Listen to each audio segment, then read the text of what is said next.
Company का मालिक बहुत वफादार होता है। अगर किसी व्यक्ति का रोड पे 5 रुपया गिर जाता है तो सर वो पूरे दिन खोजता रहता है। और कंपनी का मालिक कितना वफादार होता है लोगों के प्रति, मैं आप ही लोगों से कह रहा हूं। अरे सर सुनिए, कंपनी का मालिक कितना उसके पास बड़ा कलेजा होगा कि 5-5 हजार लोगों को, अरे सुन लीजिए, 5-5 हजार लोगों को कंपनी में काम करवा करके पेमेंट समय से देता है। कभी कंपनी का मालिक ये नहीं पूछता है, कभी कंपनी का मालिक ये नहीं, अरे सुन तो लीजिए, कभी कंपनी का मालिक ये नहीं पूछता है कि कौन सा बंदा कितना काम किया,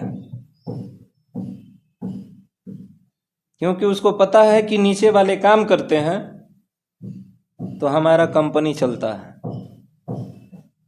और साहब लोग तो मेल पढ़ने आते हैं, ग्रुप में मैसेज पढ़ने आते हैं कि कब कहाँ कितना काम हुआ, नहीं हुआ, क्यों हुआ, किसने किया, नहीं किया।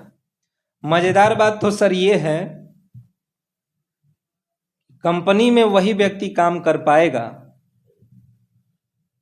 जो इंडियन तेल छोड़ करके जापानीज तेल मंगा करके अपने बॉस को तेल लगाएगा। पहली बात। दूसरी बात यह है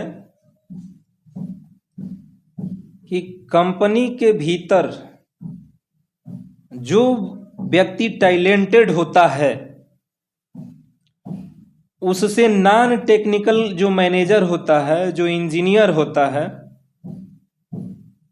जो मतलब उससे ऊपर के लोग होते हैं, उन लोगों को परेशानी होती है। वो इसलिए होता है क्योंकि अपने देश का जो चाल चलन वेशभूषा है वो काबिलियत तारीफ है। अगर अपने देश के भीतर कोई भी इंसान अगर टैलेंटेड होता है या दिखता है, उसको तुरंत उसका पैर पकड़ के बैठ जाएंगे। क्यों? क्योंकि उससे आगे जाएगा तो उसका सलामी कौन करेगा? उन तमाम इंजीनियर और मैनेजर साहब को बता देना चाहता हूं कि कोई भी इंसान को दबाव दे करके आप काम नहीं करवा सकते। अगर वो चाहेगा तो अपने मन से ही काम करेगा, लेकिन नीचे जो काम करने वाले लोग होते हैं वो बहुत ईमानदारी से काम करते हैं। और ये बात मालिक को भी पता चलता है। मेल पढ़ने वाले इंजीनियर और मैनेजर साहब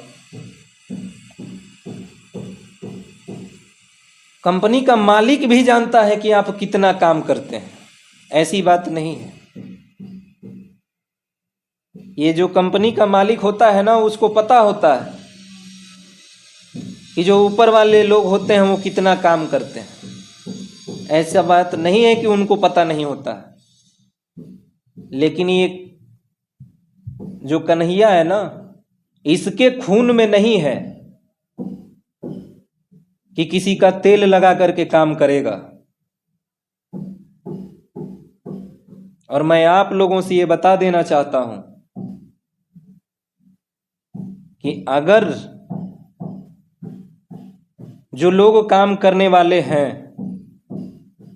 अगर आपने नियत बना लिया है कि हमें परेशान करना है और हम परेशान करेंगे, तो अगर हम लोग परेशान कर देंगे तो फिर आप किसी गली का नहीं रहेंगे।